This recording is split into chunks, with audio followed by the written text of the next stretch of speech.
तलवारबाज बहू।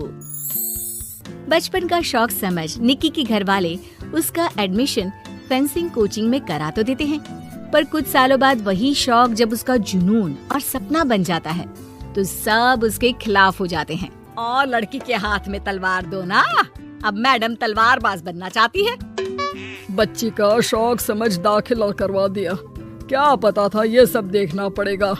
अरे बहुत हो गई तलवारबाजी, आज से तू सिर्फ रसोई और बेलन देखेगी। पर मम्मी पापा, फेंसिंग भी फुटबॉल और क्रिकेट की तरह एक स्पोर्ट है। थोड़ी और प्रैक्टिस के बाद मुझे स्टेट, फिर नेशनल और फिर इंटरनेशनल खेलने का मौका भी मिल सकता है। निक्की की बात से भड़के हुए घर वाले आगे कुछ सुने या समझे बिना उसके घर में रहने का ऐलान कर देते हैं, जिसके कुछ हफ्तों बाद निक्की की आयुष के साथ शादी हो जाती है। ससुराल पहुंचने के कुछ दिनों बाद बहुत हिम्मत के साथ निक्की फिर वही फरियाद लिए इस बार अपनी सास के पास जाती है। मम्मी जी, क्या मैं कोचिंग दोबारा शुरू कर सकती हूँ? कैसे कोचिंग? तेरे मम्मी पापा ने तो हमें किसी कोचिंग या पढ़ाई के बारे में नहीं बताया। वो पढ़ाई नहीं, फेंसिंग की कोचिंग है।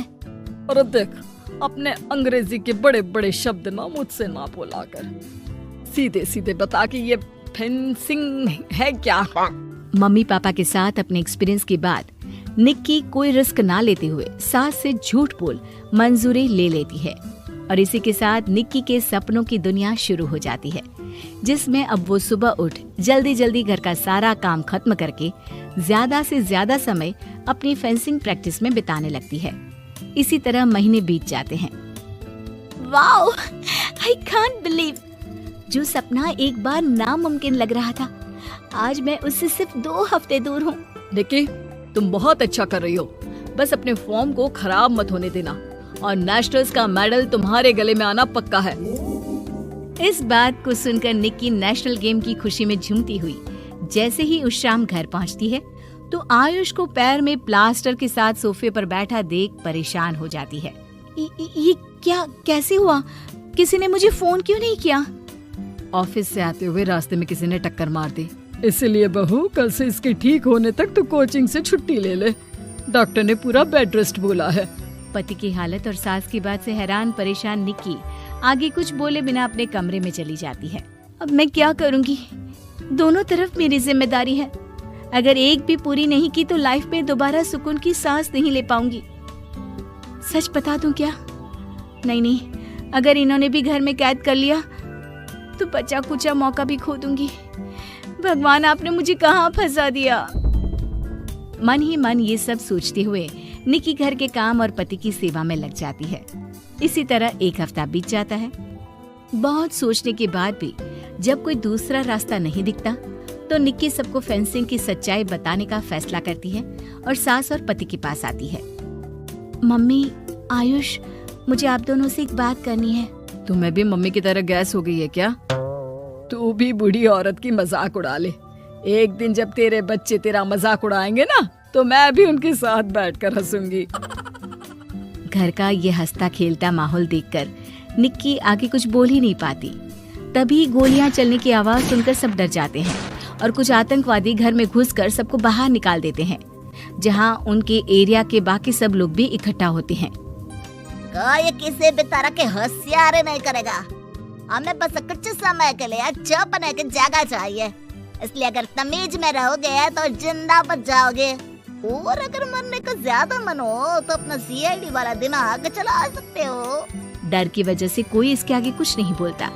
कुछ घंटे इसी तरह आतंकवादियों की कैद में बैठे रहने के बाद निक्की की सास गुस्से में चिल्लाने लगती है। अरे तुम कल मुँहों को आम लोगों को परेशान करने के अलावा और कुछ नहीं आता क्या? मैं कहती हूँ, अरे एक एक को मेरी बद्दुआ लगेगी, कोई जिंदा नहीं बचेगा। ये अब क्या कर रही हो मम्मी? सॉरी, वो परेशान हो गई इसलिए कुछ भी बोल दिया। प्लीज इन्हें छोड़ दीजिए, अब कुछ नहीं बोलेंगी। अरे तू डरपोक की तरह इनसे माफी मांग रहा है, कुछ तो अपने पापा के गुण ले लेता। अगर आज वो यहाँ होते तो इतनी देर में सबका गला काट चुके होते। क्या मतलब? नहीं मम्मी, प्लीज दोबारा वही सब शुरू मत करना। आखिर कोई मुझे भी बताएगा कि बात क्या है? तेरे ससुर जी अपने समय के सबसे बेहतरीन और उम्दा तलवारबाज थे। कोई कितनी भी बड़ी बंदूक या कितने भी ज्यादा हथियारों के साथ उनके सामने क्यों ना आ जाए, सबको एक एक करके चित कर देते थे। वाह, ससुर जी और क्या क्या करते थे? निक्की का इंटरेस्ट देख सास उसे ससुर जी और उनकी तलवारबाजी की कहानियां सुनाने लगती है, जिन्हें बहुत देर तक सुनने के बाद अपने आप को रोक ना पाते हुए निक्की आखिर उनसे तलवार के बारे में पूछ ही लेती है। मम्मी जी, क्या पापा जी की वो तलवार आज भी आपके पास है? अरे इन्होंने अपने बेटे से ज्यादा उस तलवार से प्यार किया है तो फेंक कैसे देती, संदूक में संभाल कर रखी है। आयुष की बात सुन निक्की की आंखें चमक उठती हैं और वो सब कुछ भूल तलवार निकालने की बात कर बैठती है, जिसे सुन बाकी दोनों की आंखें फट जाती हैं। क्या बोला, जरा फिर से बोल। क्या कहानियां सुनकर तुम भी अपने आप को झांसी की रानी समझने लगी? यही समझ लो कि तुमने झांसी की रानी के साथ ही शादी की है। ओ मोहतरमा, जरा सपनों की दुनिया से बाहर निकल आओ और शांति से बैठ जाओ, आई बड़ी झांसी की रानी बनेगी। माहौल की गंभीरता और सास आयुष का रिएक्शन देख निक्की के पास उन्हें सच्चाई बताने के अलावा और कोई ऑप्शन नहीं बचता, इसलिए वो बिना कुछ सोचे समझे और देर किए उन्हें पूरी सच्चाई बता देती है, जिसे सुन दोनों भौंचक्के रह जाते हैं। और इसी के साथ अगले हफ्ते मुझे नेशनल्स खेलने का भी मौका मिला है, भरोसा कीजिए मैं कर सकती हूँ। निक्की की बातों से अभी तक सदमे में बैठे आयुष और सास उनकी तबीयत खराब होने का बहाना बनाते हैं और दवाइयाँ लाने के बहाने घर के अंदर जाने की बात करते हैं, जिस पर एक आतंकवादी भी उनके साथ घर के अंदर जाता है। निक्की दवाइयाँ लेने के बाद बाथरूम का बहाना बनाकर सास के कमरे में पहुंच जाती है। अब क्या बाथरूम भी साथ चलोगे? यही कमरे में रुको। 5 मिनट में बाहर नहीं आई तो अंदर आकर सारी गालियाँ सिर में उतार दूंगा। निक्की बाथरूम के अंदर चली जाती है। अब क्या करूं? तलवार कैसे निकालूं? मुझे किसी भी तरह इससे छुटकारा पाना होगा। सोच निक्की, जल्दी कुछ सोच। कुछ देर परेशान बाथरूम में इधर से उधर घूमने के बाद निक्की की नजर फर्स्ट एड बॉक्स पर पड़ती है और वो तुरंत उसमें से कैंची निकालकर उसे छुपाते हुए चुपचाप बाहर निकल आती है। हो गया तुम्हारा सारा नाटक खत्म, अब चुपचाप ये दवाइयाँ उठाकर बाहर चलो।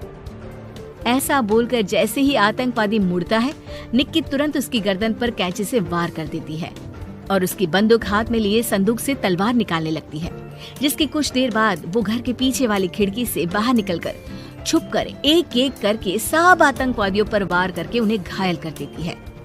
अब सारे पब्लिक की कैद में आ जाते हैं। ये सब देखकर आयुष और सास के साथ सारे लोग दंग रह जाते हैं। सास का सर गर्व से ऊंचा हो जाता है। मेरी बहू सिर्फ नेशनल्स नहीं, इंटरनेशनल भी खेलेगी। हाँ।